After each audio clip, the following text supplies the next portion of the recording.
We are working on a Skoolie named Bessy. Oh, we got management here. What'd she say? She says we're taking too long on the internet doing videos. We need to get back to work. I know. So we're gonna get an extra 800 watts of solar on top, in addition to the 3 175 watt panels. I told you the individual panels because I'm too lazy to do the math. You figure it out. And so that's what's gonna happen there. They've got a great mini split on here. They are set up to boondock and full time. We're just helping them out, upgrading the power system. This is the current system that they had. The Renogy inverter charger was currently not working and was bypassed. So the plan was to replace that with a multi-plus, add a charger, solar charger, Serbo GX, and clean up the wiring as best we could. And as you can see, there is some problems with it. So working on the solar on this project, and we've got 3 175 watt Renogy panels, and then we're adding, with the customer here, we're adding 4 Rich Solar 200 watt panels for an additional 800, and we're doing the unistrut racking. Figured we'd show you that before we finish her up. So that's what's going on there. Just mounted that to the bus frame itself, just right through the skin, die cord over and under, and that's coming together great.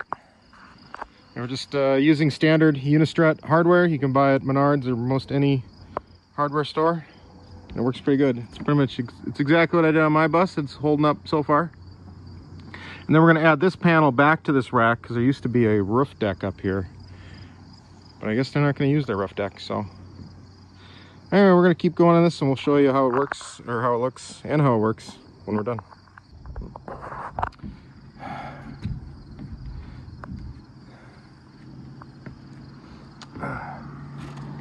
And here we are, we got them all on there. I used 2 pieces of 10-foot unistrut, and then 2 more scrap pieces I had from a piece actually left over from our bus. So that worked out real good, and this way you can remove these panels easily. It's just a couple of bolts, and of course, if you do this, make sure you check these seasonally, just for anything backing off. For the most part, I mean, 2 bolts will hold these on, but ideally you want them all nice and torqued. So there you go. Now we're just gonna hook it up, and we're gonna see how much power we're pulling in. Sarah, you cool if I come in? Or are you even? All right. So we've already done a lot of the work. Took out the Renogy inverter charger, which looks a lot like an Ames one, which I used to have at one point. It was not working. So we replaced it with a whole bunch of blue gear. And this is where we're at right now. I got 4 Dakota lithium batteries. We reconfigured it a little bit. It's not quite as clean as we do for everything, but we tried to clean it up as best we could. Now they got a servo, and there's the display there. There, see, does it make sense? And well, this is with all the solar hooked up now.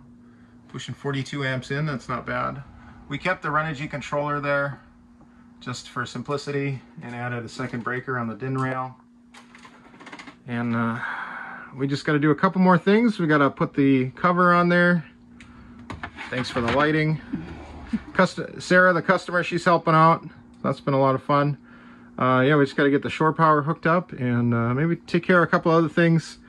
The diesel air heater does not seem to be working right. It keeps getting a low voltage alarm, and I'm thinking it's because these thin wires are going to it. So we may run some thicker wires to that, so hopefully that'll work. I think they're going to be full timing in Arizona, but it still gets cold there.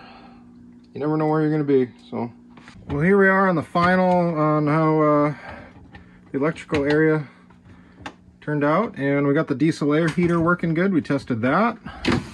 The issue there was too thin a wire. Here's here's how thick the negative that was run. I don't know what gauge it is, not enough. And we replaced it with something a little bit thicker, more in line with what the positive was. Remember, positive and negative, they need to be balanced, otherwise it's no better than the weakest link in that. So I think that about wraps this up here. This is something else I want to mention. Early on in this project, we noticed a fuse holder, or there was just a bare fuse just dangling there, and we couldn't figure out why. I thought that was kind of weird. Turns out, as you can see, it melted off of its connection. I think once again we had a washer in between a fuse and a lug, and that's what caused this to happen. So definitely got to be careful. Fuses don't do any good if they still catch on fire. One final look at the panels here. I think we'd call this project about done. If you need help with your Skoolie, bus conversion, RV, off-grid cabin, ice castle, camper, teardrop, playhouse, whatever, look us up on sodasolar.com. We can help install it. We can sell you the products directly and just provide emotional and equipment support, whatever you need to get it done. Thanks for watching.